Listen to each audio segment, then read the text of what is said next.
Welcome to your favourite YouTube channel Amritsar SPSR। और आज ये तुम्हारे लिए एक बहुत ही नई और सरप्राइजिंग वीडियो है। और इस वीडियो में मैं एक ऐसा टॉपिक डिस्कस कर रहा हूँ जो जनरली क्वेश्चंस तो तुम्हारे पास अवेलेबल हैं, बट कॉन्सेप्ट के हिसाब से थोड़ा सा मैटर कम है। तो मैंने सोचा कि तुमको इसका कुछ कॉन्सेप्ट दिया जाए जो पीछे हमारी पुरानी बुक्स में चला आ रहा है, तो उसको मैं तुम्हारे साथ शेयर कर रहा हूँ। हम बात कर रहे हैं कॉमन टेंजेंट्स की। वैसे कॉमन वर्ड हम अक्सर इंटरसेक्टिंग के लिए यूज करते हैं, यानी इंटरसेक्टिंग पॉइंट्स को हमने सुना होगा कि उन कॉमन पॉइंट भी कह देते हैं। क्लास 9th में पढ़ा होगा कि अगर दो लाइन एक दूसरे को इंटरसेक्ट करती हैं एक पॉइंट पे, तो हम ये कह सकते हैं कि ये पॉइंट इन दोनों लाइंस का कॉमन पॉइंट है, यानी common points are the intersecting point. तो अब इससे पता चल रहा होगा तुम्हें कि कॉमन टेंजेंट जो वर्ड है वो हम यूज कर रहे हैं एक ऐसी टेंजेंट के लिए जो दो सर्कल्स को एक साथ इंटरसेक्ट कर रही है, यानी एक ऐसी टेंजेंट या ऐसी एक लाइन जो दो सर्कल को एक साथ टच करेगी, उसके लिए हम वर्ड यूज कर सकते हैं कॉमन टेंजेंट। जैसे सपोज करो एक ये हमारे पास सर्कल है, एक ये सर्कल है, और अगर हम एक ऐसी टेंजेंट ड्रॉ करते हैं, एक ऐसी लाइन ड्रॉ करते हैं, अभी तो हमें इसे लाइन बोलना है, जो दोनों सर्कल को टच कर रही है, यानी दोनों सर्कल की टेंजेंट है, तो हम इस लाइन को बोल सकते हैं कि ये इन दोनों सर्कल की कॉमन टेंजेंट है। क्योंकि टेंजेंट उस लाइन को बोलते हैं जो सर्कल को एक पॉइंट पे इंटरसेक्ट करती है। अब ये एक पॉइंट पे इस सर्कल को भी इंटरसेक्ट कर रही है और इसको भी कर रही है, तो इसका मतलब ये लाइन दोनों सर्कल की कॉमन टेंजेंट हुई। तो यहां तक तो बात हो गई common tangent, what is common tangent. अब लेकिन हमारे पास जब किसी प्लेन में दो सर्कल होते हैं तो हमारे पास कई सारे केसेस बन सकते हैं यहाँ पे कॉमन टेंजेंट्स के। लेकिन इससे पहले मैं तुम्हें बता दूं कि जो कॉमन टेंजेंट होती हैं जनरली हम उनको दो कैटेगरी में डिवाइड करते हैं। नंबर एक direct common tangent, direct common tangent. एक तो डायरेक्ट कॉमन टेंजेंट होती है, जैसा कि अभी मैंने केस बनाया था, ये डायरेक्ट कॉमन टेंजेंट कहलाती है।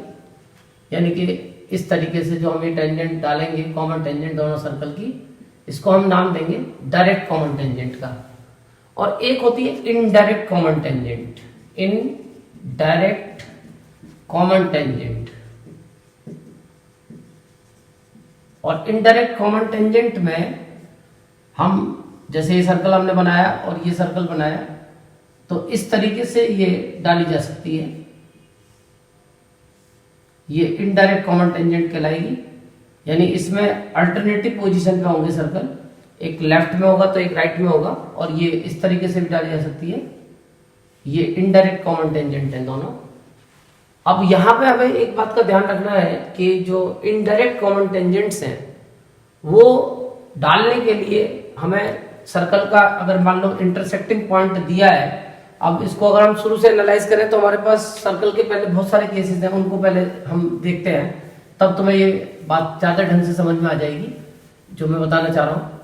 कि अब हमारे पास मान लो सर्कल की जो पोजीशन है, किसी प्लेन में अगर हमसे एक सर्कल ड्रॉ कराया जाए तो हम सर्कल तो ड्रॉ कर सकते हैं, लेकिन अगर हमसे दो सर्कल ड्रॉ कराए जाए कि किसी प्लेन में हम दो सर्कल बना दें, तो सबसे पहले हमारे दिमाग में आता है ये वाला सर्कल। कि इस केस में हम देखते हैं कि वो जो अंदर वाला सर्कल है वो पूरी तरीके से बाहर वाले सर्कल के अंदर आ रहा है और उसका कोई भी पॉइंट दोनों सर्कल का कॉमन नहीं है। तो शायद इस केस में अब तुम इसमें कोई भी कॉमन टेंजेंट ड्रॉ नहीं कर सकते, ना डायरेक्ट ना इनडायरेक्ट। यानी इस केस में no common tangents can be drawn, कोई भी कॉमन टेंजेंट तुम ड्रॉ नहीं कर सकते। दूसरा केस, अब ऐसा हो सकता है कि ये सर्कल इसके साथ एक पॉइंट कॉमन करे और ये टच हो जाए दोनों आपस में, तो ये केस बनता है इंटरनली डिवीजन का केस बनता है कि इंटरनली दोनों सर्कल एक दूसरे को टच कर रहे हैं। तो इस केस में हम एक कॉमन टेंजेंट, वो भी डायरेक्ट कॉमन टेंजेंट ड्रॉ कर सकते हैं। ये एक कॉमन टेंजेंट हमने ड्रॉ कर दी, इसके अलावा हम कोई और कॉमन टेंजेंट नहीं डाल सकते। तो इस केस में एक कॉमन टेंजेंट डाली जा सकती है, one common tangent can be drawn. इसके अलावा एक हमारे पास केस है, तीसरा केस, कि सपोज करो ये सर्कल दो अलग अलग पॉइंट पे एक दूसरे को इंटरसेक्ट कर रहे हैं। जैसा कि 9th क्लास में तुमने पढ़ा है कि सर्कल मैक्सिमम दो पॉइंट पे इंटरसेक्ट कर सकता है, या तो करेगा ही नहीं, और या करेगा तो उसका एक पॉइंट भी हो सकता है, और करेगा तो दो पॉइंट पे भी कर सकता है, दो से ज्यादा पॉइंट पे नहीं कर सकता। एटमोस्ट 2 पॉइंट पे दो सर्कल एक दूसरे को इंटरसेक्ट कर सकते हैं। तो यहाँ पे हम एक टेंजेंट इस तरीके से ड्रॉ कर सकते हैं और एक टेंजेंट हम इस तरीके से ड्रॉ कर सकते हैं। यानी यहाँ हम दो common tangents, direct common tangents draw कर सकते हैं। 2 common tangents can be drawn, 2 common tangents can be drawn. तो हमारे पास 3 केस तो ये बन गए कि जहां हम ये दो सर्कल के ऊपर कॉमन टेंजेंट ड्रॉ करके देख रहे हैं। अब आता है हमारे पास 4th और 5th केस। तो 4th केस में अब हमारे पास ऐसा भी हो सकता है कि जो सर्कल का जो सेकंड वाला केस था कि दोनों सर्कल एक दूसरे को इंटरनली इंटरसेक्ट कर रहे थे, ये एक्सटर्नली भी एक दूसरे को इंटरसेक्ट कर सकते हैं, यानी ये वाला केस। इस केस में दोनों सर्कल एक दूसरे को एक्सटर्नली इंटरसेक्ट कर रहे हैं। यहां मैं तुम्हें एक बात और बताना चाहूंगा कि इनका जो सेंटर होता है, चाहे इंटरनली का केस हो या एक्सटर्नली का, जो अगर एक दूसरे को सर्कल एक पॉइंट पे इंटरसेक्ट कर रहे हैं तो ये जो पॉइंट ऑफ कांटेक्ट होता है इन दोनों सर्कल का और सेंटर एक लाइन में लाइज करते हैं, कोलिनियर होते हैं। इसके ऊपर एक क्वेश्चन भी हम लेंगे अभी। और यहां हम एक टेंजेंट तो इस तरीके से डाल सकते हैं, डायरेक्ट कॉमन टेंजेंट, एक टेंजेंट इस तरीके से डाल सकते हैं, 2 डायरेक्ट कॉमन टेंजेंट हो गई, और एक कॉमन टेंजेंट इस तरीके से डाली जा सकती है। तो इस केस में हम 3 कॉमन टेंजेंट्स ड्रॉ कर सकते हैं, 3 common tangents, 3 common tangents can be drawn. अब इसके बाद में हमारे पास आता है 5th केस, लास्ट केस, कि हो सकता है ये दोनों सर्कल एक दूसरे को टच ही ना करें। अब हमारे पास केस बनता है जब ये एक दूसरे को टच नहीं करेंगे तब हम कितनी कॉमन टेंजेंट डाल सकते हैं। तो एक तो ये डायरेक्ट कॉमन टेंजेंट हो गई, एक ये डायरेक्ट कॉमन टेंजेंट डाली जाएगी, एक ये इनडायरेक्ट डाली जा सकती है। ये इनडायरेक्ट कॉमन टेंजेंट हम ड्रॉ कर सकते हैं इस तरीके से, और एक इनडायरेक्ट कॉमन टेंजेंट इस तरीके से यहां से भी ड्रॉ हो सकती है। तो कुल टेंजेंट कॉमन कितनी हुई, 1 2 3 4, यानी 4 कॉमन टेंजेंट हम इसमें से इस पे ड्रॉ कर सकते हैं, 4 कॉमन टेंजेंट्स। अब बाकी इसमें कॉमन टेंजेंट्स के बारे में तुम्हारी समझ में अगर आ गया है तो इससे ज्यादा इसमें कोई मैटर नहीं है। बस हमें ये समझना है कि एक ऐसी लाइन जो दोनों सर्कल की एक साथ कॉमन टेंजेंट, एक साथ टेंजेंट बन जाए, यानी एक ही लाइन दो सर्कल को इंटरसेक्ट करे एक ही साथ, तो वो कॉमन टेंजेंट कहलाएगी, टच करते हैं। अब इसके बेस पे कुछ एग्जाम्पलर में हमारे पास 4 क्वेश्चन दिए हुए हैं। मैंने ये एग्जाम्पलर के क्वेश्चन कलेक्ट किए हैं और इन 4 क्वेश्चन में वैसे 3 वैरायटी बनती है, पर मैं चौथा भी तुम्हें बता दूंगा इसी में कि हमारे पास जो क्वेश्चन इसमें दिए हुए हैं, जैसे सबसे पहले मैंने क्वेश्चन नंबर 3 लिया है, ये सेकंड एक्सरसाइज में दिया हुआ है, ये दोनों क्वेश्चन सेकंड के, ये थर्ड एक्सरसाइज का है एग्जाम्पलर की। तो इस क्वेश्चन में आंसर नंबर 3, तो इसमें हमें 2 टेंजेंट्स दी हुई हैं, इनडायरेक्ट कॉमन टेंजेंट्स, और ये एक दूसरे को इंटरसेक्ट कर रही है, दोनों सर्कल अलग अलग है, और 2 इनडायरेक्ट कॉमन टेंजेंट है। मैं यह फिगर बना देता हूं इसकी, 2 इनडायरेक्ट कॉमन टेंजेंट्स हैं ये, और ये एक दूसरे को इंटरसेक्ट भी कर रही है, और सर्कल को तो इंटरसेक्ट करेंगी क्योंकि हम कॉमन टेंजेंट का नाम दे रहे हैं। मान लो ये इसको इंटरसेक्ट कर रही है यहाँ A पॉइंट पे, और इधर ये इंटरसेक्ट कर रही है मान लो यहाँ B पॉइंट पे, इधर ये इंटरसेक्ट कर रही है C पॉइंट पे, और इधर ये D पॉइंट पे, और एक दूसरे को इंटरसेक्ट करना है E पॉइंट पे। अब हमें इसमें प्रूव करना है, जो शो करना है वो करना है AB इक्वल CD। तो इसमें कोई टेंशन नहीं है, अगर तुम इसे प्रूव करना चाहते हो तो इसी क्वेश्चन को 2 केस में कन्वर्ट कर लोगे। ये जो इंटरसेक्टिंग पॉइंट है इससे फिगर को अलग अलग कर लो, यानी एक केस इधर का ले लो और एक केस इधर का ले लो। ये E पॉइंट से एक टेंजेंट ई जा रही है क्योंकि E से जो ये लाइन जा रही है ये सर्कल को एक पॉइंट पे इंटरसेक्ट कर रही है, और ऐसे E पॉइंट से एक टेंजेंट ये जा रही है, ये भी सर्कल को एक पॉइंट पे इंटरसेक्ट कर रही है। तो ये हमने एक केस बना दिया, ये सर्कल को A पे इंटरसेक्ट कर रही है, इधर ये सर्कल को C पे कर रही है। ऐसे सेम इधर देखें तो E पॉइंट से एक टेंजेंट ये है और E पॉइंट से एक टेंजेंट ये है। ये मैंने E पॉइंट से दोनों केस अलग अलग कर दिए। ये सर्कल को इंटरसेक्ट कर रही है एट D और ये इंटरसेक्ट कर रही है एट B। अब तुमने अपनी जो एक टेंजेंट वाली जो कहानी है जो चल रही है तुम्हारी चैप्टर 10, उसमें पढ़ा है थ्योरम 10.2 बाय थ्योरम 10.2 कि tangents from same external point are equal. जो लेंथ होती है टेंजेंट की, एक ही एक्सटर्नल पॉइंट से जो दो टेंजेंट डाली जा सकती हैं मैक्सिमम, उनकी लेंथ आपस में इक्वल होती है। लेंथ का मतलब इस पॉइंट से और जहां पॉइंट ऑफ कांटेक्ट है वहां तक का डिस्टेंस, यानी कि AE इक्वल टू EC। ये हमारी पहली इक्वेशन बनी। इसके बाद में सेम केस इधर बन जाएगा, ED जहां तक टच करेगी वो वहां तक की लेंथ को ही हम टेंजेंट की लेंथ मानते हैं, ED। लेकिन यहाँ पे एक बात का ध्यान रखना है, वैसे तो हम ED इक्वल EB लिख सकते हैं, पर हम A की तरफ, क्योंकि हमें A के साथ B को कनेक्ट करना है, तो ये B वाला पार्ट पहले लिखेंगे, यानी हम इसको लिखेंगे BE और इक्वल टू ED। ये हमारी दूसरी इक्वेशन बनी और दोनों को प्लस करके हमें अपना आंसर मिल जाएगा। राइट हैंड को राइट हैंड पे ऐड कर देंगे, AE प्लस BE, और लेफ्ट हैंड को लेफ्ट हैंड पे कर देंगे, EC प्लस ED। अब जब इन दोनों को ऐड करोगे AE को और EB को, तो AB बन जाएगी, और जब इन दोनों को ऐड करोगे EC को और ED को, तो ये CD बन जाएगी। और यही हमारा आंसर है, AB इक्वल CD। तो ये क्वेश्चन हमारा एग्जाम्पलर का क्वेश्चन था सेकंड एक्सरसाइज में। अब इसके बाद आते हैं अपने क्वेश्चन नंबर 2 पे। ये भी इसी एग्जाम्पलर में दिया हुआ है, सेकंड क्वेश्चन है, वो फिफ्थ क्वेश्चन है सेकंड एक्सरसाइज का।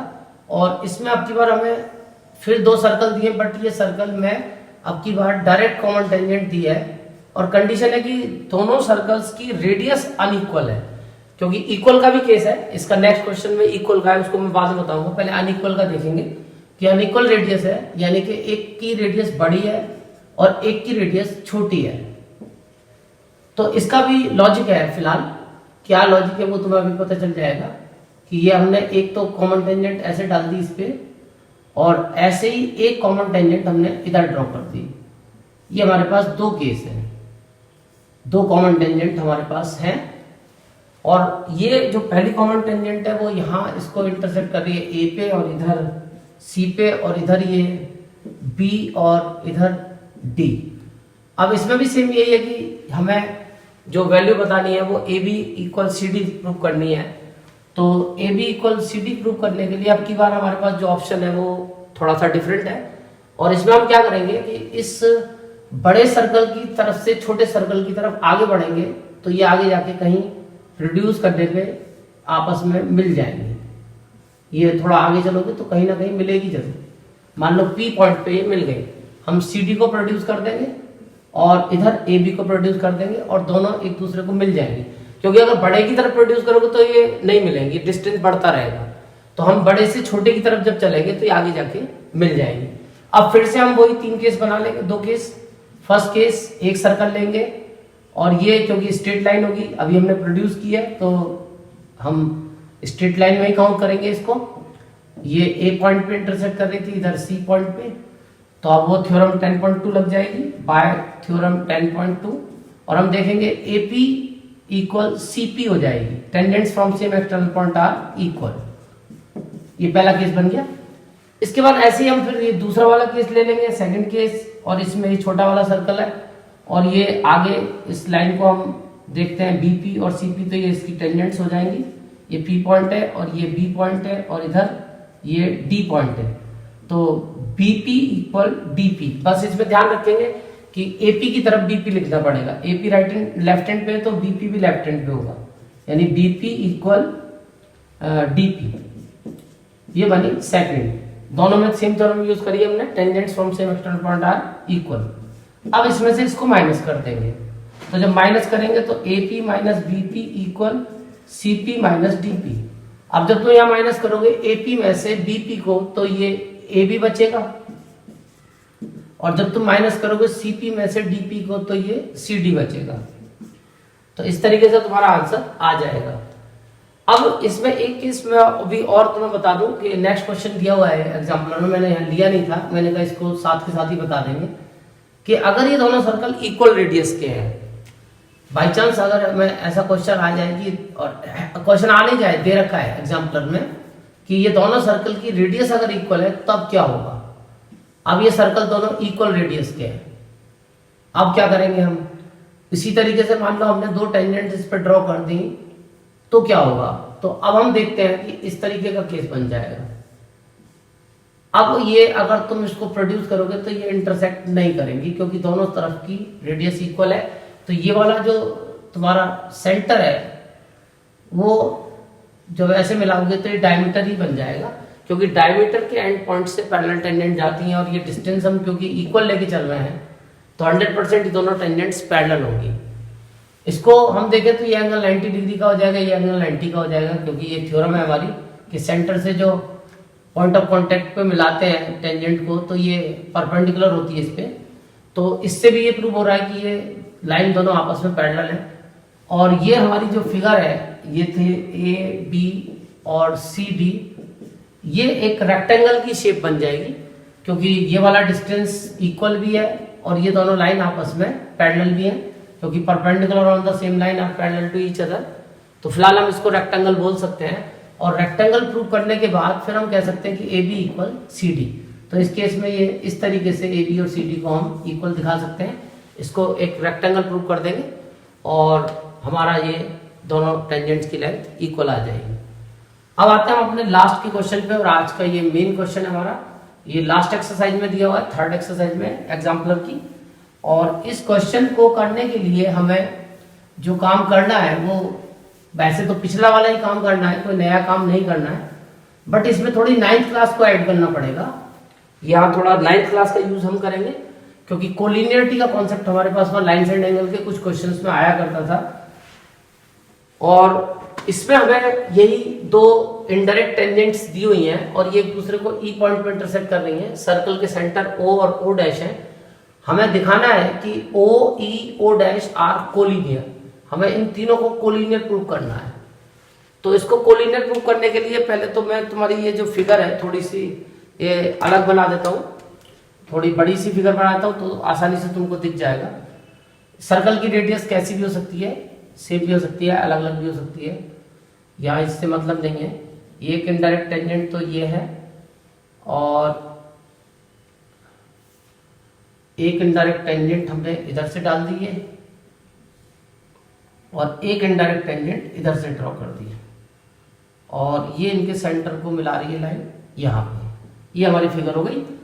और इस फिगर के अकॉर्डिंग अगर हम चलते हैं तो ये टेंजेंट इसको कट कर रही है ए पे इधर, और इधर ये कट कर रही है बी पे, इधर ये कट कर रही है डी, और इधर ये इंटरसेक्ट कर रही है सी, और दोनों का इंटरसेक्टिंग पॉइंट ई। अब हमें इस ओ इसका सेंटर है और ओ डैश इसका सेंटर है, इसको कोलिनियर प्रूव करना है इंटरसेक्टिंग पॉइंट के साथ।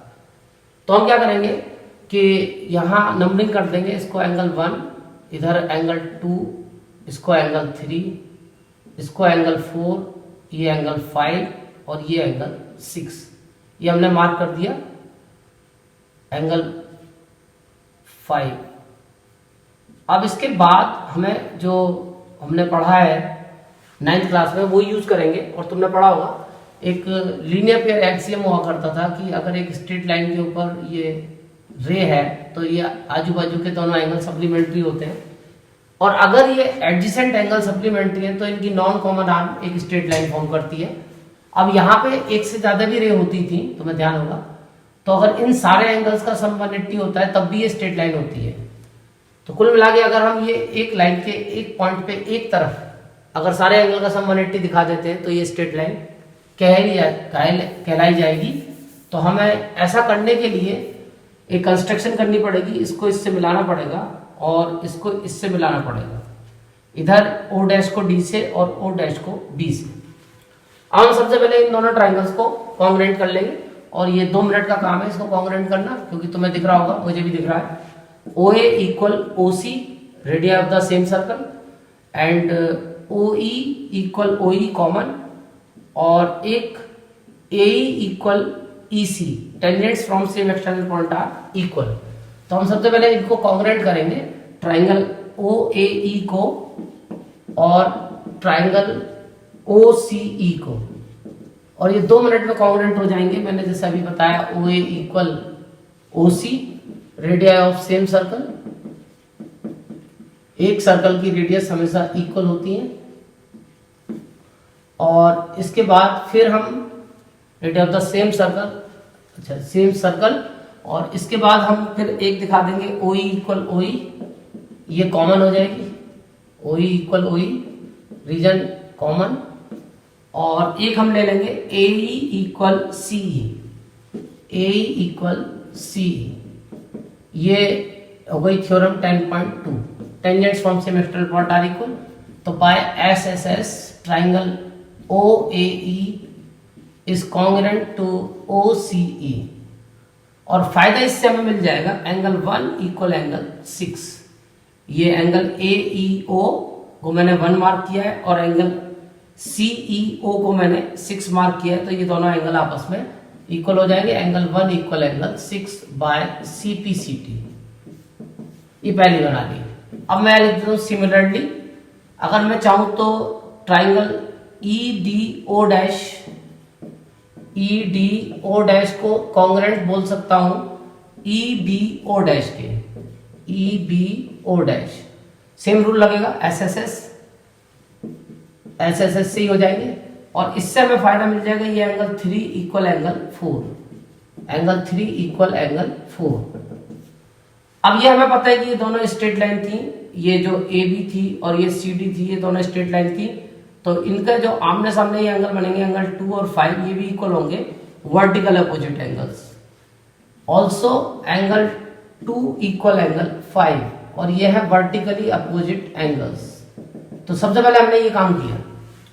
अब हमें पता है कि एक पॉइंट के चारों तरफ जितने भी एंगल्स बनते हैं उन सबका सम 360 होता है कंप्लीट एंगल, तो एंगल 1 2 3 4 5 और 6 इन सब का सम 360 होगा। अब हमें जो जरूरत है या तो 1 2 3 को लेना एक साथ, या 6 5 4 को, हमें या तो 1 2 3 की जरूरत है या 4 5 6 की जरूरत है, तो मैं इसकी जरूरत महसूस कर रहा हूं, इसको ऐसे रहने देंगे 1 2 3, और 4 को हटा के 4 इक्वल 3 हमने प्रूव किया है, 5 को हटा के 5 इक्वल हमने 2 प्रूव किया है, और 6 को हटा के 6 हमने 1 प्रूव किया है। ये काम मैंने किया from first second and third. अब हम देखेंगे सब डबल डबल हो गए, twice of 1 2 3 is equal to 360, multiply से डिवाइड में लेके जाएंगे, बोथ साइड 2 से डिवाइड करेंगे तो 1 2 3 का सम 180 आ जाएगा।